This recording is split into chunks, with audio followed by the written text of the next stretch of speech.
2021 NFL season.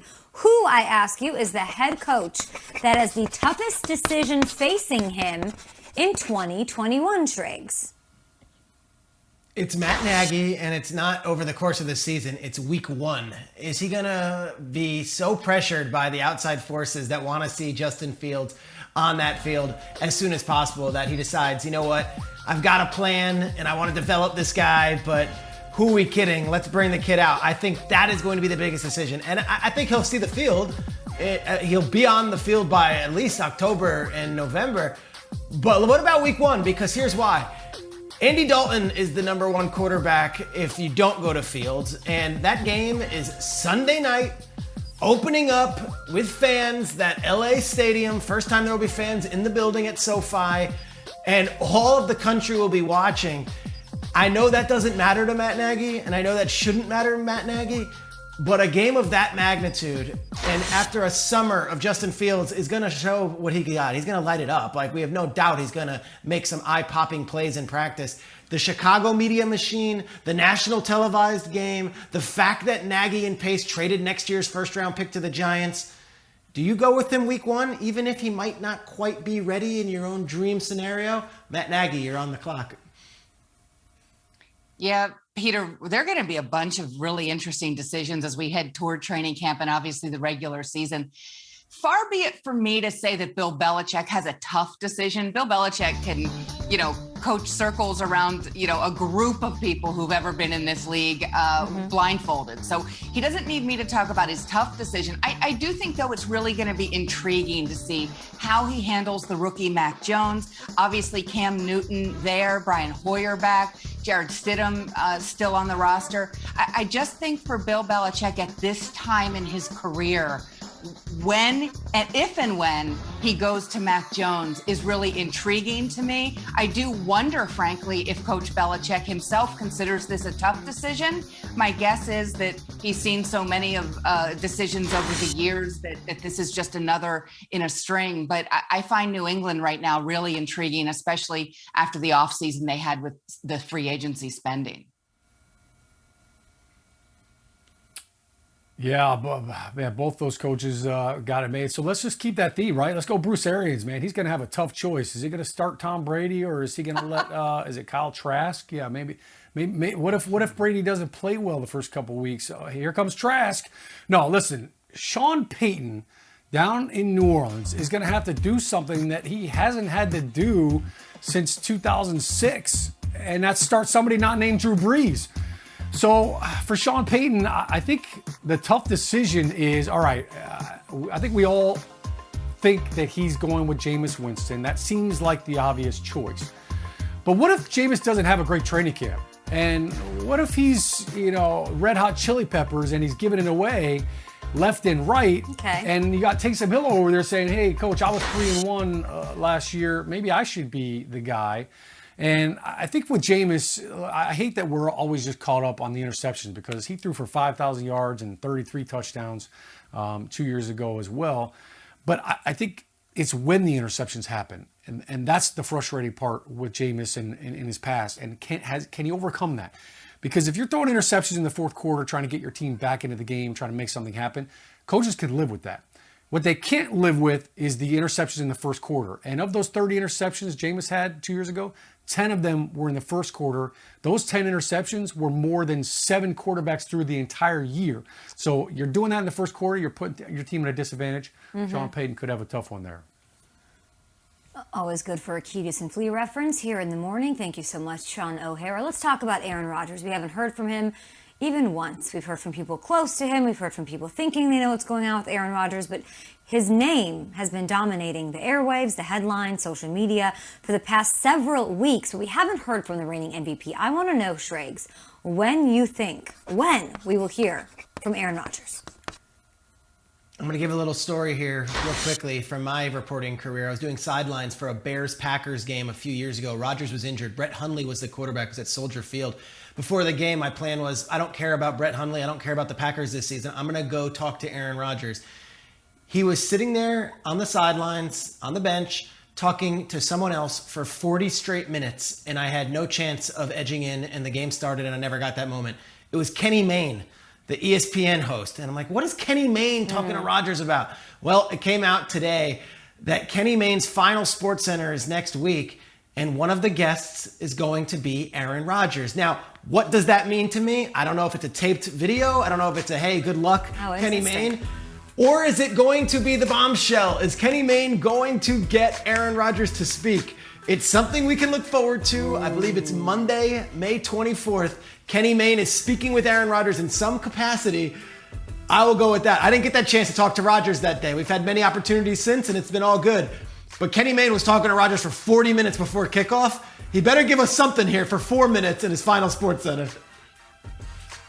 You know, Peter, you might have just, definitively answered the question of when we're going to hear from Aaron Rodgers. But when the Packers might see him, just a guess of mine, is training camp. He might make him sweat a little bit. Then he'll swoop in and be the franchise quarterback again, I suspect. You know, the one thing that disappoints me a little bit about this situation, you know, Aaron Rodgers, should he leave? And I don't think he's leaving football, but should he do so? All he would do is reinforce that Green Bay was right to draft Jordan Love, to think about his successor. I think that Aaron Rodgers, frankly, with his silence, has seemingly confirmed some of those kinds of things about Aaron Rodgers. And it strikes me that he plays at such a high level, an MVP level, every single year.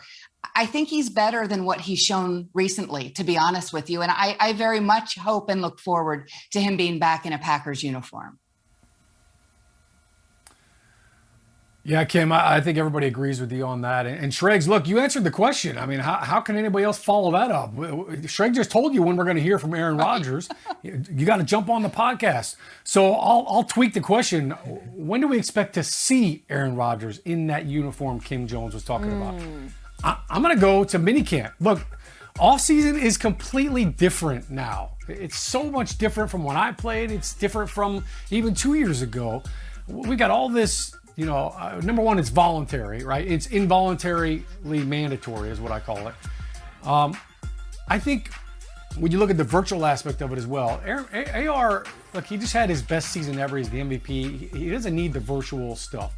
So I don't expect anybody to see him there. But for the mandatory minicamp, there's one thing I'll say this as a player, and I don't care what position you are, and certainly if you're a quarterback, the one thing that irks you more than anything is seeing somebody do your job. Seeing somebody take your reps.